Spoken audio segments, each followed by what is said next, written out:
Si vous avez suivi mes dernières aventures, j'ai essayé de faire pousser des tournesols à partir de graines pour les oiseaux et de graines du commerce en faisant un petit comparatif.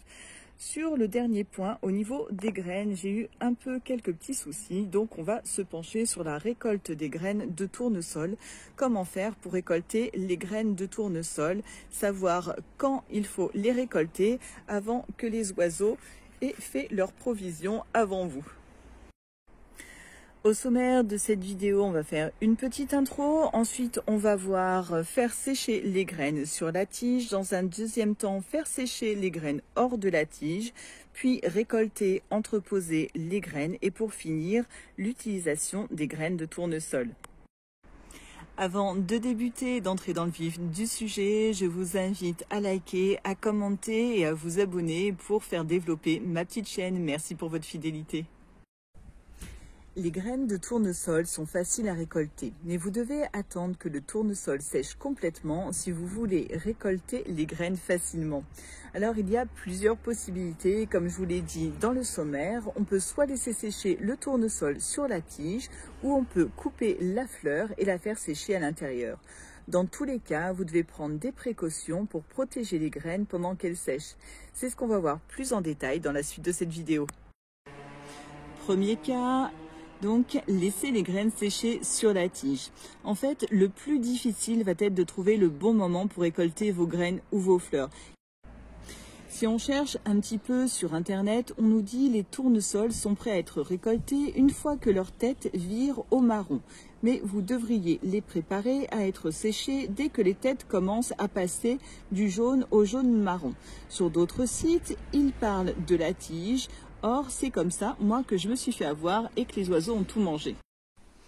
Alors, on nous dit aussi, afin de récolter les graines, la tête du tournesol doit être complètement sèche, sinon la fleur n'abandonnera pas ses graines. C'est vrai que si, par exemple, vous avez une fleur, j'ai essayé, donc celle-ci est bien sèche, hein, elle est même trop sèche, on va dire. Donc, si elle n'est pas assez sèche et que vous tirez sur les graines, vous n'arriverez pas à les décocher. Ça, c'est la première chose. Ensuite, il est plus facile de sécher les tournesols sur la tige si le temps est sec et ensoleillé. En effet, si vous vivez dans un climat humide, mieux vaut les faire sécher à l'intérieur. Ensuite, pour se repérer, la moitié des pétales jaunes doit être tombée avant de commencer à préparer le tournesol à la récolte. Hein, les pétales jaunes, alors où est-ce que j'en ai? Par exemple là, en dessous. Donc, les pétales jaunes, ce qu'ils appellent pétales jaunes, c'est ça. Et c'est vrai que du coup, moi c'est ce que j'ai vérifié, c'est plus par rapport aux pétales qu'on arrive un petit peu à s'y retrouver. Alors, qu'est-ce qu'on nous dit ensuite? On nous dit la tête de la fleur doit tout juste commencer à s'affaisser. Donc voilà, quand elle commence à faire un petit peu la tête comme ça aussi, c'est un signe comme quoi ça va être la bonne période pour les récolter. Ensuite, examiner les graines, et ça, je pense que c'est ça le plus simple. Même si elles sont encore collées à la tête de la fleur, elles devraient commencer à gonfler, être un petit peu plus grosses. Les graines devraient être aussi dures, avoir leur coquille noire et blanche caractéristique. Donc, moi, c'est justement ça que je trouve le plus facile. Par exemple, avec cette fleur, j'ai un petit peu du mal donc, à y aller. Sur cette fleur, là, ici, alors, je vais en prendre une autre parce que je ne suis pas bien à main. Alors, voyons voir, voyons voir, voyons voir. Par exemple, là, vous voyez, celle-ci, donc ça commence à se former, ça c'est pas sec, donc c'est pas bon. Ensuite, où est-ce que j'en aurai une? Celle-là doit être un petit peu trop sèche par contre. Alors, là ce qu'il y a, c'est qu'il y a pas mal de soleil. Donc quand vous avez une fleur de tournesol, vous regardez les pétales, que ce soit un petit peu sec, et ensuite vous allez un petit peu en dessous pour voir si vous voyez les graines. Là, je suis pas trop à main, mais c'est comme ça le plus simple. Faudrait que j'en cueille une pour vous montrer. Voilà, donc là, par exemple, hein, c'est une toute petite fleur, donc les graines seront toutes petites. Vous voyez, on a donc les pétales jaunes qui sont secs. C'est un petit peu marron dedans. Donc, ce que vous faites, c'est que vous tirez un petit peu comme ça pour voir les petites graines qui vont être derrière. Alors, je ne sais pas si on voit très bien, que je fasse le focus, mais donc on a les petites graines noires qui sont derrière, il faudrait que je me mette en macro, et qui sont déjà un petit peu noirs et gonflés. On le voit un petit peu plus sur celui-ci, donc je manque un petit peu de macro, mais donc sur le côté, donc sous les petites fleurs, comme je vous dis, on voit nos graines donc qui sont bien formées.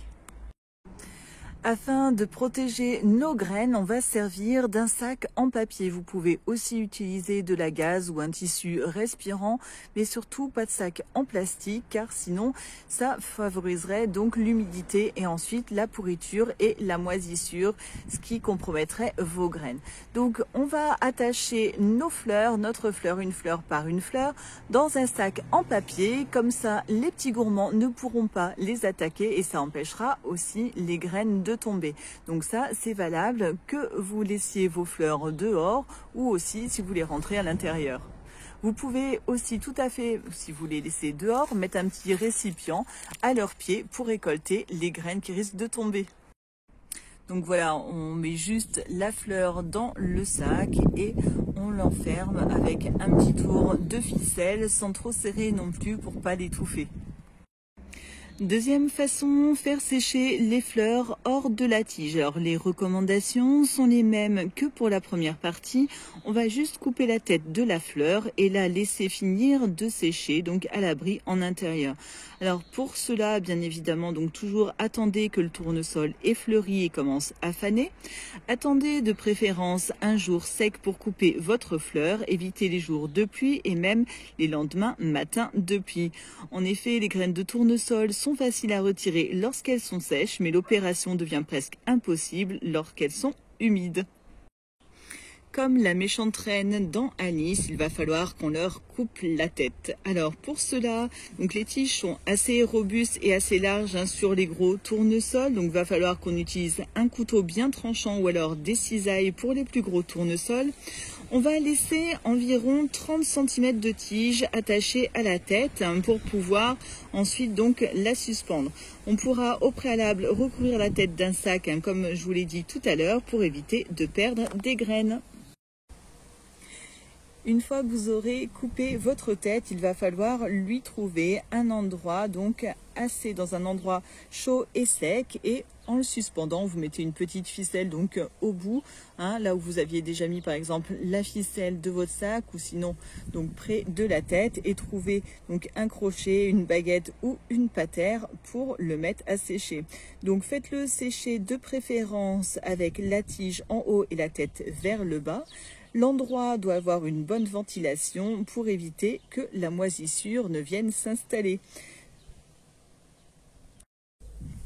Si vous n'avez pas mis de sac ou de protection, veillez aussi à les suspendre un petit peu au-dessus du sol afin que les rongeurs ne viennent pas grignoter vos graines. Que vous ayez coupé vos fleurs ou que vous les ayez laissées sur pied, voici les étapes pour la récolte. En tout premier, il va falloir vérifier régulièrement la tête de votre tournesol que vous aurez mis dans le sac afin de voir au niveau de la sécheresse si elle est suffisamment sèche et si elle n'est pas en train de pourrir. Alors on va ouvrir le sac de temps en temps, comme je vous dis. Vous pourrez aussi récolter au fur et à mesure les graines qui y seront déjà tombées. Le processus de séchage prend en moyenne 1 à 4 jours, mais il pourrait prendre un peu plus longtemps en fonction de l'époque de la récolte de la tête de la fleur ou des conditions dans lesquelles la fleur a séché. Une fois que vous vous êtes assuré que votre tête de fleur était sèche, placez le tournesol sur une surface plane et propre avant d'enlever le sac en papier. Comme ça, au moins, vous êtes sûr de ne pas en mettre partout par terre et ce sera plus facile pour pouvoir les récolter. On va voir maintenant comment déloger nos graines. Si vous avez un doute pour savoir si vos fleurs sont assez sèches, c'est assez simple. Il suffit en fait de frotter. Si les graines viennent toutes seules, comme ici, là du coup elle a sauté, c'est qu'elles sont suffisamment sèches. Là aussi, donc, là j'ai essayé, faites comme ça, donc là j'ai qu'une main. Si elles sortent toutes seules, voilà, là c'est qu'elles sont sèches. Si elles résistent, c'est qu'elles sont encore collées à l'intérieur. Voilà, c'est un petit peu plus difficile parce que en fait les graines sont petites sur cette fleur là. Donc enlevez en premier les petites fleurs comme ça qui sont fanées pour atteindre ensuite les graines qui sont dessous. Je vais mettre un petit peu plus près. Et en fait, vous avez juste à frotter comme ça avec vos doigts pour les déloger. Si vous avez une petite brosse à légumes ou même une vieille brosse à ongles, ça peut aussi aider. Vous voyez, là, elles partent. Bon, là, c'est parce que je suis avec juste une main et puis que je ne peux pas tenir. Mais vous voyez, ça se défait assez bien. Voilà. Donc, c'est tout simple. Il suffit, comme je vous dis, de frotter et les graines vont tomber toutes seules.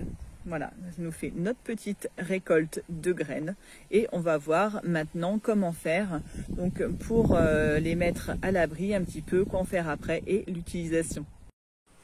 Une fois que vous avez délogé toutes vos petites graines, il va falloir les rincer. Alors ça va peut-être vous paraître bizarre, mais en fait, rincer les graines, ça permet de retirer la plupart des bactéries et aussi la saleté qui aurait pu donc s'accumuler, se mettre à l'intérieur de vos graines, de vos fleurs de tournesol quand ils étaient à l'extérieur.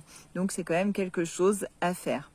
Ensuite, vous allez les sécher en les mettant, par exemple, sur une seule couche, par contre, sur une serviette et vous les laissez sécher pendant quelques heures.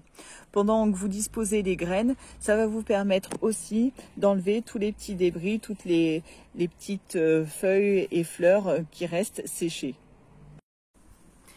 Vient au final l'utilisation de vos graines de tournesol. Alors une fois que vous êtes assuré que vos graines sont bien sèches, c'est là qu'il va falloir décider de ce que vous voulez faire de vos graines. Alors vous pouvez soit les garder telles quelles pour replanter l'an prochain afin d'avoir à nouveau des belles fleurs, aussi pour nourrir les oiseaux, mais vous pouvez également les griller et les saler pour votre consommation personnelle. Si vous voulez utiliser vos graines de tournesol en apéritif, voilà comment il faut faire. Vous les mettez sur une plaque de cuisson avec par exemple un petit papier sulfurisé, vous les salez et vous les placez donc sur le plateau au four environ 30 minutes à 150 degrés. Vous les remuez de temps en temps pour qu'elles prennent des couleurs des deux côtés et ce sera à croquer tout simplement. En plus, ces graines sont une source non négligeable de vitamines et d'acides gras. Alors, les graines, que vous les ayez grillées ou non, ensuite, il faudra les entreposer dans un récipient hermétique que vous entreposerez ensuite dans un congélateur ou un réfrigérateur. Alors, les graines qui sont grillées sont mieux entreposées au réfrigérateur et elles peuvent être gardées pendant plusieurs semaines. Les graines donc qui sont normales, donc que vous n'avez pas grillées, peuvent elles être gardées pendant plusieurs mois au réfrigérateur ou au congélateur et elles durent évidemment plus longtemps au congélateur. Alors on peut aussi les garder au sec, c'est une autre possibilité. Un petit point avant de terminer, pour ceux qui n'avaient pas vu ma précédente vidéo où je faisais la plantation de graines. Là, j'ai des graines qui sont noires. On a l'habitude de connaître les graines noires avec les stries. Et si vous regardez sur mon tournesol ici, sur ma fleur, j'ai des graines blanches. Alors, ce n'est pas qu'elles ne sont pas, qu'elles sont pas mûres. C'est une autre variété, tout simplement, de tournesol. Il y a plusieurs variétés de tournesol. Il y a beaucoup de vent derrière, c'est horrible. Et donc, en fonction de la variété, les graines sont elles aussi différentes. J'espère que cette vidéo vous aura plu et vous aura appris quelques petites choses. Si vous aussi, vous connaissez plein de choses sur les tournesols, n'hésitez pas à le mettre en commentaire. Cette chaîne est là pour partager nos connaissances et aussi nos expériences. Je vous souhaite plein de bons jardinages et je vous dis à très bientôt. Ciao!